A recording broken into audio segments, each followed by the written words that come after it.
देखिए कर झारखंड शैक्षिक अनुसंधान एवं प्रशिक्षण परिषद रांची 23-24 का मॉडल प्रश्न पत्र, कक्षा 10 है, विषय कार्य विज्ञान है, समय कितना दिया आपका 3 घंटा, पूर्णांक टोटल कितना 80 में से ऑब्जेक्टिव यानी कि एक लेमड़ी आपको 30 वो रहेगा। ठीक है, देखिए पहला क्वेश्चन इसमें से कह रहा है कि समतल दर्पण की फोकस दूरी क्या होती है, तो इसका क्या होता है 0 होता है।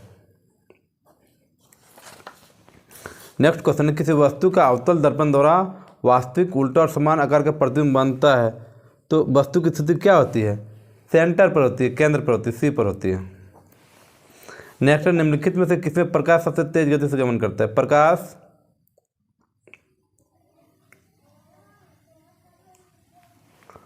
हवा में सबसे तेज गति से गमन करता है। एक लेंस की क्षमता -4, इसके फोकस दूरी क्या होगी, लेंस की क्षमता यानी कि आपका P का मान दिया -4, तो आपको इसका निकालना है फोकस दूरी F बराबर फॉर्मूला होता है 1/P, यानी कि 1/-4 के जब भाग लगाएं तो -0.25 आएगा ये। ठीक है, नेक्स्ट क्वेश्चन है कि मानव नेत्र के फोकस दूरी में परिवर्तन का क्या कारण, मतलब आँख जो हम लोग को लिपलिपाता है किसके कारण, तो पुतली के कारण। दृष्टि दोष को दूसरा नाम भी क्या बोला जाता है, तो हाइपरमेट्रोपिया बोला जाता है। अब प्रतिरोध का ऐसा ही मात्रा क्या होता है, प्रतिरोध का ऐसा ही मात्रा ओम होता है। टंगस्टन का उपयोग निम्नलिखित में से किस में किया जाता है, तो टंगस्टन का उपयोग क्या होता है, विद्युत का बल्ब में उपयोग किया जाता है, बिजली के बल्ब में। ठीक है, तो ये आएगा इसका आपका बिजली का बल्ब। और चुंबकीय क्षेत्र रेखाएं निकलती कहाँ से, तो उत्तरी ध्रुव से निकलती है। नेक्स्ट निम्नलिखित में से कौन से हमारे लिए ऊर्जा का परम स्रोत, मतलब ऊर्जा सबसे अधिक हमको किससे मिलता है, तो सौर ऊर्जा से। परम माने बढ़िया स्रोत। अब कह रहा है कि रासायनिक समीकरण को हम किस नियम के कारण संतुलित करते हैं, तो द्रव्यमान संरक्षण नियम के कारण, मतलब दोनों तरफ क्या होता है उसका द्रव्यमान का मान बराबर होना चाहिए। नेक्स्ट है FeCuSO4 एरो CuFeSO4 किस प्रकार का विक्रिया, देखिए इसमें यानी कि अभी क्या है CuSO4 किसके साथ है, Cu के साथ, लेकिन जब अभिक्रिया किया तो Cu को अलग कर दिया और जो है SO4 किसके साथ आ गया, Fe के साथ, मतलब स्थान ही बदल दिया, स्थान बदल दिया मतलब ये हमारे कहलाएगा विस्थापन अभिक्रिया। अब कर H+ आयन की सांद्रता किस पदार्थ में सबसे अधिक होती है, तो H+ आयन मतलब इसमें अम्ल की मात्रा तो जठर रस में। नेक्स्ट है ABCD का pH मान 5, 8, 10, 13 कौन पदार्थ अम्ल है, अम्ल का जो मान होता है वो क्या होता है 7 से कम होता है, तो 7 से कम इसमें केवल आपका 5 है, तो 5 से तो शुरू में ये है यानी कि ये आएगा। अब निम्नलिखित में से किस लवण का उपयोग सोडा अम्ल अग्निशामक में किया जाता है, तो किया जाता है सोडियम हाइड्रोजन कार्बोनेट को, ये NaHCO3 का उपयोग किया जाता है।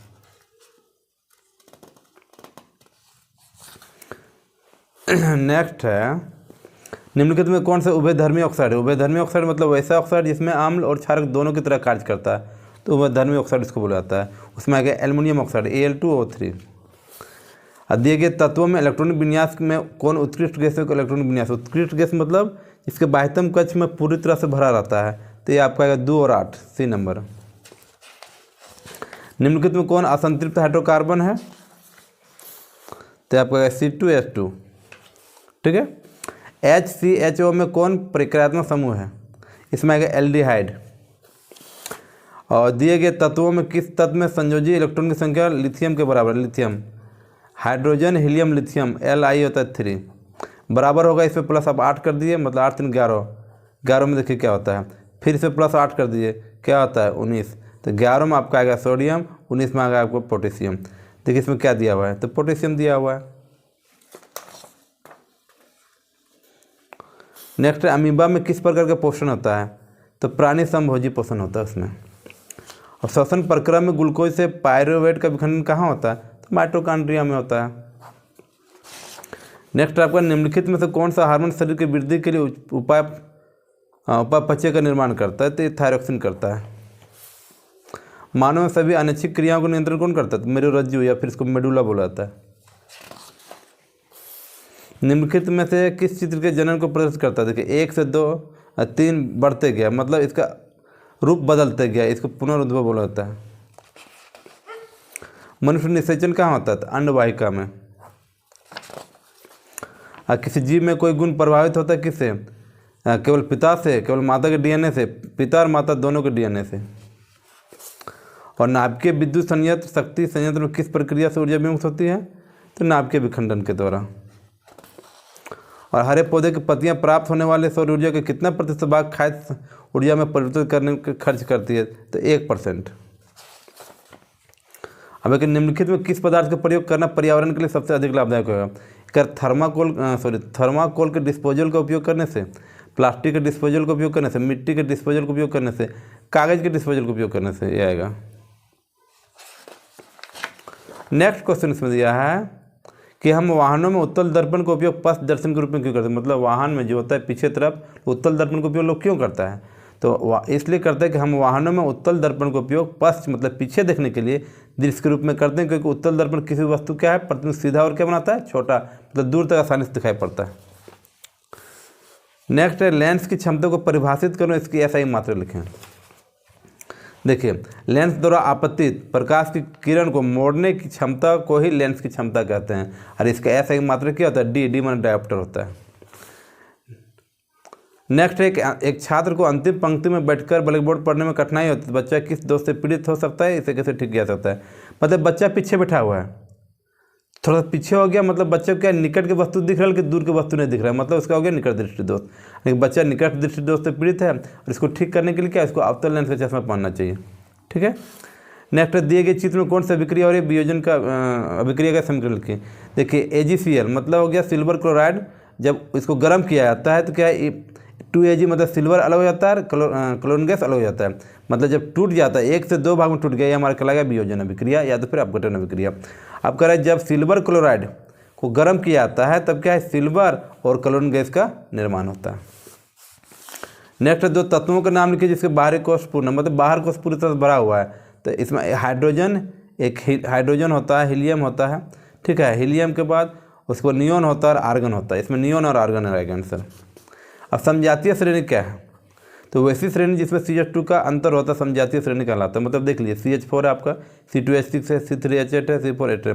अब इसमें अंतर क्या है? C1 है, इसमें 2 है, एगो C अधिक हुआ, H4 H6 तो 2 अधिक हुआ, CH2 का डिफरेंस हो गया इसमें। फिर ये दोनों में देखिए C2 है या 3 है, 1 अधिक हुआ, H6 है, H8 है, इसमें 2 का अंतर हुआ। ये आपका उदाहरण है इसका।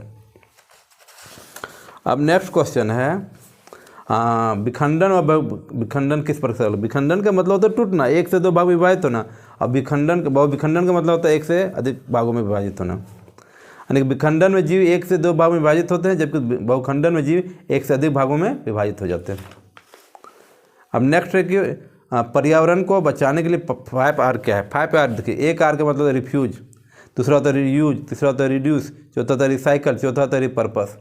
मतलब इनकार, मतलब प्लास्टिक का उपयोग करने के लिए हमको इनकार करना चाहिए, रीयूज फिर से उपयोग करना चाहिए, रिड्यूस कम उपयोग करना चाहिए, रिसाइकल फिर से बनाना चाहिए और रिपर्पस पुनः उसको प्राप्त करना चाहिए।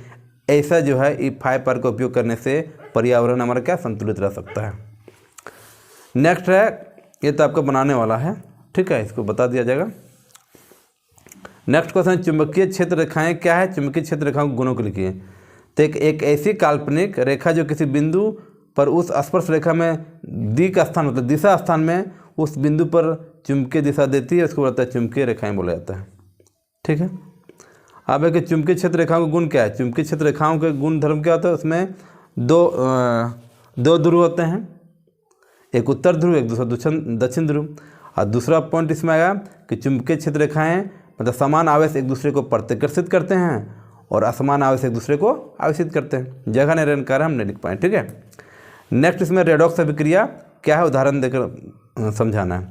तो वैसी अभिक्रिया जिसमें अपचयन एवं उपचयन दोनों अभिक्रिया साथ साथ होती है रेडॉक्स अभिक्रिया कहलाती है। ठीक है। मतलब अपचयन मतलब ऑक्सीजन की मात्रा घट जाता है, उपचयन मतलब ऑक्सीजन की मात्रा बढ़ जाता है। जैसे CuO+H2 देख लीजिए, एरो इधर हो जाएगा, सॉरी Cu+H2 एरो ही बन जाएगा CuO+H2। मतलब देखिए इसमें जो है ऑक्सीजन अभी किसके साथ है? हाइड्रोजन के साथ। ये जब अभिक्रिया करता है तो ऑक्सीजन किसके साथ आ जाता है? देखिए अभी ऑक्सीजन किसके साथ है, हाइड्रोजन के साथ है। जब अभिक्रिया करते हैं तो ऑक्सीजन किसके साथ आ जाता है, ये आ जाता है Cu तांबा के साथ। और H2 मतलब इसमें ऑक्सीजन की मात्रा घट जाता है, मतलब इसमें ऑक्सीजन की मात्रा बढ़ गया, ये हो गया उपचयन। इसमें से ऑक्सीजन की मात्रा घट गया, ये हो गया अपचयन। तो जिस अभिक्रिया में उपचयन अपचयन दोनों साथ साथ होता है रेडॉक्स अभिक्रिया कहलाता है। नेक्स्ट है कि मनुष्य के 3 हार्मोन का नाम बताना है। एक इंसुलिन हार्मोन। इंसुलिन हार्मोन क्या करता है, किसी को शुगर वगैरह जो होता है तो इसको रोकने का कार्य करता है इंसुलिन हार्मोन। इंसुलिन का उपयोग करने से उसको शर्करा स्तर को नियंत्रित करता है। दूसरा होता है एस्ट्रोजन, तीसरा होता है टेस्टोस्टेरोन। हम ऊर्जा के वैकल्पिक स्रोतों पर ध्यान क्यों दे रहे हैं, तो हम ऊर्जा के वैकल्पिक स्रोतों पर ध्यान दे रहे हैं क्योंकि परंपरागत ऊर्जा स्रोत क्या समाप्त होने के कगार पर है। मतलब कोयला हो गया, पेट्रोलियम हो गया, ये सब सारी चीज़ें क्या है अब लगभग समाप्त होने वाला है। इसी बात से लोग क्या है अब है कि जल विद्युत ऊर्जा पर, सौर ऊर्जा पर लोग ध्यान दे रहे हैं। नेक्स्ट क्वेश्चन है कि ओजोन परत की क्षति हमारे लिए चिंता का विषय क्यों है, इस क्षति को सीमित करने के लिए हमें क्या कदम उठाना चाहिए। कर ओजोन परत की क्षति हमारे लिए चिंता का विषय क्योंकि यह हमें खतरनाक सूर्य की पराबैंगनी किरण से हमको क्या है बचाती है। इस क्षति को पूरा करने के लिए क्या हमको अधिक से अधिक पेड़ लगाने होंगे, कम मात्रा में पेड़ काटने होंगे तथा CFC क्लोरोफ्लोरोकार्बन गैस का कम उपयोग करना होगा। मतलब फ्रिज हो गया, रेफ्रिजरेटर हो गया, इत्यादि चीज़ों का उपयोग कम करना होगा। नेक्स्ट है विद्युत मोटर का नामांकित चित्र खींचना है और इसका वर्णन करना। देखिए इसमें फोटो खींचने में असुविधा रहने के कारण इसको क्या है, देखिए क्वेश्चन है विद्युत मोटर क्या है, इस चित्र के साथ संक्षिप्त वर्णन करना है। ठीक है, तो विद्युत मोटर एक ऐसी युक्ति है जो विद्युत ऊर्जा को आंतरिक ऊर्जा में रूपांतरित कर देती है। सिद्धांत या विद्युत चुंबकीय प्रभाव के सिद्धांत पर आधारित है। जब किसी कुंडली को चुंबकीय क्षेत्र में रखकर उसमें धारा प्रवाहित की जाती है तो कुंडली पर एक बलयुग्म कार्य करने लगता है जो कुंडली को उसके समझ घुमाने पर प्रयास करता है। ये आपका फोटो है, इसका बनावट है। अब इसका कार्य प्रणाली इसमें दिया हुआ है, इसको आपको लिखना है। जब कुंडली में विद्युत धारा प्रवाहित करते हैं तो फ्लेमिंग के बाएं हाथ के नियम से कुंडली की भुजाएं AB तथा CD पर बराबर परंतु विपरीत बल कार्य करता है जो एक बल युग्म बनाते हैं। ये बल युग्म कुंडली के एक भाग CD भुजा को ऊपर की ओर तथा दूसरा भाग AB नीचे की ओर धकेलता है। इसके द्वारा उत्पन्न बल आघूर्ण कुंडली को घुमाता है। आधे चक्कर में B1 के ब्रश या ब्रूस का X का और B2 ब्रूस का Y से संपर्क हो जाता है अतः धारा की दिशा बदल जाती है। तब लगने वाले बलों के कारण कुंडली दूसरा आधा चक्र भी पूरा करती है। इस तरह से किया बार बार दोहराई जाती है और कुंडली विद्युत धारा प्रवाहित होने तक घूमती रहती है। फलतः कुंडली से जुड़ा सॉफ्ट भी घूमता है। ठीक है, बस इतना ही आपको लिखना है। नेक्स्ट क्वेश्चन ये आपका हो गया विद्युत मोटर का कार्य। नेक्स्ट है कि प्रतिरोधों का समांतर संयोजन क्या है। समांतर में जुड़े 3 प्रतिरोध R1, R2 तथा R3 के समतुल्य प्रतिरोध ज्ञात करने के लिए एक व्यंजक व्युत्पन्न करना है। मतलब जब सभी प्रतिरोधों का बायां सिरा एक बिंदु पर और दायां सिरा n बिंदु से जुड़े हैं तो उसको समांतर क्रम कहा जाता है। अब क्या है कि आपका समांतर क्रम का फॉर्मूला क्या होता है, व्यंजक क्या होता है, 1/r बराबर 1/r1 plus 1/r2 plus 1/r3। Next आयनिक आबंध क्या है, तो आयनिक आबंध एक प्रकार का रासायनिक आबंध है जिसके 2 विपरीत आवेश होते हैं, मतलब अलग अलग आवेश होता है। इसका कार्य, इसका गुणधर्म क्या है, तो गुणधर्म होता है आयनिक यौगिकों का विलय नहीं होता है, कभी भी नहीं होता है। नेक्स्ट होता है कि आयनिक यौगिकों का गलनांक क्या होता है, उच्च होता है। अब है Na2 को दर्शाना है, तो Na2 मतलब n ये आपको 2 लेना, O आपको 1 लेना है। ठीक है, अब Na सोडियम का परमाणु संख्या होता है 11, यानी कि 2 8 1 बाह्यतम कक्षा में इसका 1 रहेगा, यानी कि इसके साथ 1 इलेक्ट्रॉन जाएगा। E भी इसके साथ 1 जाएगा। O माने 8, ऑक्सीजन का 8 मतलब 2 और 8 यानी कि बाह्यतम 6 तब मिला के 8 होगा। इसका बाह्यतम कक्षा में कितना है 6, मतलब अपने साथ 6 इलेक्ट्रॉन रखेगा। अब है कि इसको मिला जुला के कितना करना है, ऑक्सीजन को इसके पास 6, इसको लाना 8, तो इससे 1 लेगा, इससे लेगा, इसका 8 हो गया। अब इसके पास 1 है, इसको 8 लाना, तो E भी यहाँ से लेगा, इसके साथ भी इसका 8 हो गया। E भी इसके पास 1 है तो E भी इससे लेगा, तो इसका हो गया 8। ये होगा इसका निर्माण। अब नेक्स्ट है कि मिसेल क्या है, साबुन की सफाई प्रक्रिया क्रियाविधि को समझाइए।